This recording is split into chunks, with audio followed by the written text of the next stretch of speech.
All right, YouTube, you didn't hear much about Hillary Clinton's numerous scandals there for a few weeks because in the wake of the election, people said, well, Hillary lost, and they were all upset about that, number one, and then they were saying, well, Trump's going to start World War III, and then they focused on the electors, said, please save us from evil, horrible, Nazi, bigot, scumbag, Trumpler, Heil Trumpler, it's evil, he's unprecedented in his maliciousness towards the entire world. He'll start an atomic conflict or something.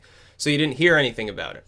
But Judicial Watch especially and the judicial system in general aren't letting Hillary Clinton go quite so easily. Now, one thing you have to realize, if she had been elected, she would have been shielded from any, repercussions for anything she's ever done wrong. She'd be the president of the United States. Who the hell is going to file a lawsuit against her? It'd be fighting the entire federal government. Only Hillary Clinton didn't win, and she currently holds no such position. She's just a routine rich person who happens to have a few powerful allies at this point. Plenty of people, you think of Bernie Madoff or something. Plenty of people in similar situations. They're wealthy, they have political allies, but they themselves are not shielded by the system itself because of their situation. They end up going down in a ball of flames when their corruption is revealed. The appeals court hearing the case from Judicial Watch has reopened the investigation into Hillary Clinton's emails. This is now, at this point, this is out of the hands, really, of the FBI, the Department of Justice, and so forth, to shield her further. Now the judicial system itself has gotten involved and said, yes, indeed, there's a compelling reason to reopen this case into whether these documents should be publicly available. If they do come to public light in part or in whole, Hillary Clinton's reputation will take another hit. Because, as I've said, if people like Podesta or the heads of the DNC speak like they do, I can only imagine that the way Hillary Clinton speaks in her private correspondence, much of which has been sealed and hidden from the public, is far, far worse. It probably shows either an extremely inept individual or it shows an extremely corrupt individual, possibly both at the same time, which would be even more amusing. So Hillary Clinton's emails are once again coming into public discourse. Now, it's being covered up some by the media would rather talk about how bad Trump is apparently going to be. In fact, they've talked about nothing else since the election. First, it was a few days of astonishment because they were too dumb to realize what was happening. So how can we projected a 99% chance of a Hillary Clinton victory? How did this happen? How did he flip these states? Any half-sane individual knew exactly how he was going to do that and had relatively little doubt about the fact that he was going to win. The legacy media, though, paid as they are by a bunch of idiot millionaires and billionaires, just overlooked it. They were trying to ramp up the morale of Hillary Clinton's handful of actual hardened fans to get them out to vote, while at the same time almost sabotaging her own campaign worse than she or the DNC ever could by getting everybody else complacent to think that Trump couldn't possibly win, so they didn't have to turn out to vote. It was the most monumental mistake that the establishment media has ever made on behalf of an establishment candidate. But when Hillary's emails come to light, if they do, or if you have, more hacks or whatever, it's going to be interesting to see the sort of weird shit that she probably says in that semi-official capacity, whether it's campaigner Hillary Clinton, Secretary of State Hillary Clinton, Senator Hillary Clinton. It doesn't really matter. She's left a trail of corruption behind her everywhere that she and Bubba have gone for decades and decades. It's common knowledge that she's corrupt. She is a criminal. It's just a matter of the fact that in very few cases has any serious attempt ever been made to prosecute her for her crimes. For instance, she knowingly lied to Congress. She perjured herself in front of Congress. Some of the claims she made were false. She committed perjury under the legal definition of perjury. The problem is nobody was willing to actually prosecute her. Her email server, classified information, was both sent and received knowingly by Hillary Clinton at the time she was using her server. It is definite. It's not up for debate. It was stated that this was the case by Director Comey himself in his first press conference. But the FBI declined to recommend charges under the excuse, which wouldn't work for anybody else in the country, by the way, of, oh, well, she didn't mean to do anything bad, so we're just not going to seek charges. And I have to say, at the time that he announced that, it made sense to do so, specifically because it would be difficult to prove intent, so there go some of the possible charges you could make, number one. And number two, the FBI would all of a sudden have millions of people breathing down its neck thinking that it's trying to switch up an election. It would have caused, honestly, political chaos. It was right for the FBI, sad as though it may be, it was right for them not to prosecute Hillary Clinton the first time around. Then again, and the left was even more, shamefaced and up in arms about this. It was also right for him to publicly disclose the fact that more emails had been found and had to be combed through. Now, a lot of people said, oh, well, Comey is influencing the election. He just caused Hillary Clinton to lose.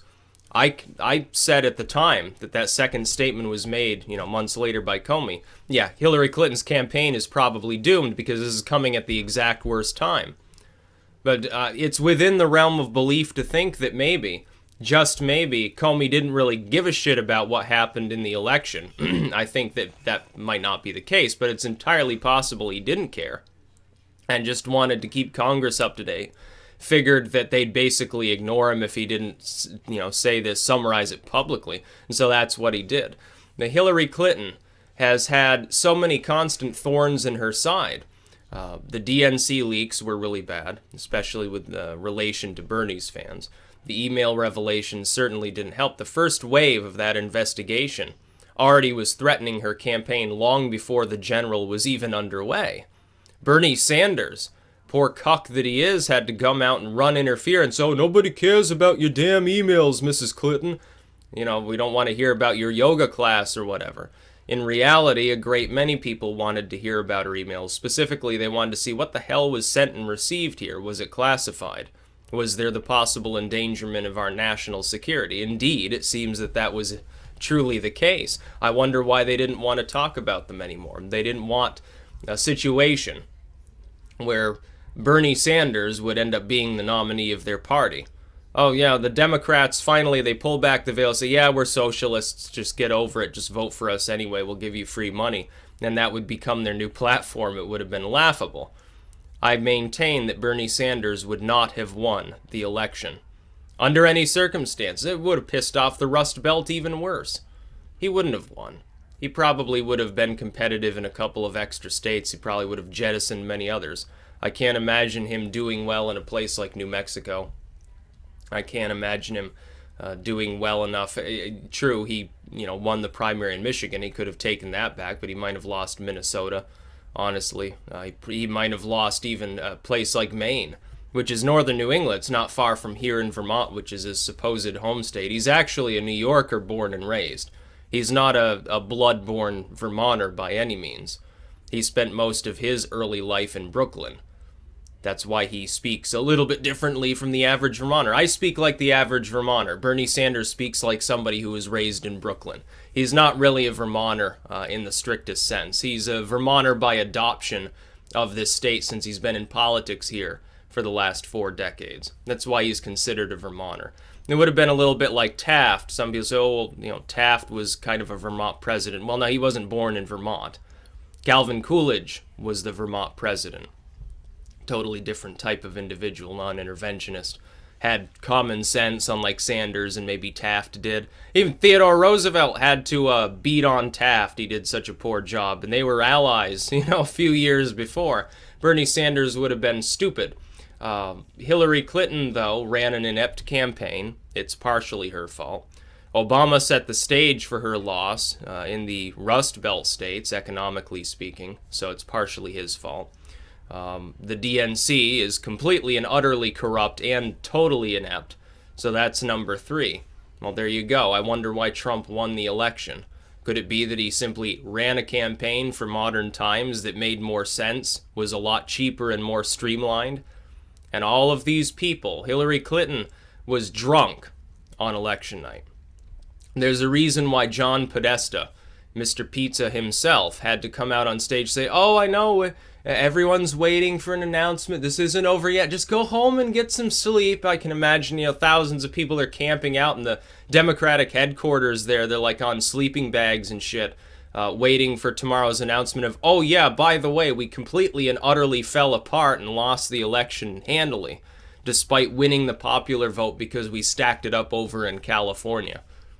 And oh, now you should pray to the electors to save us from evil Trumpler or something like that.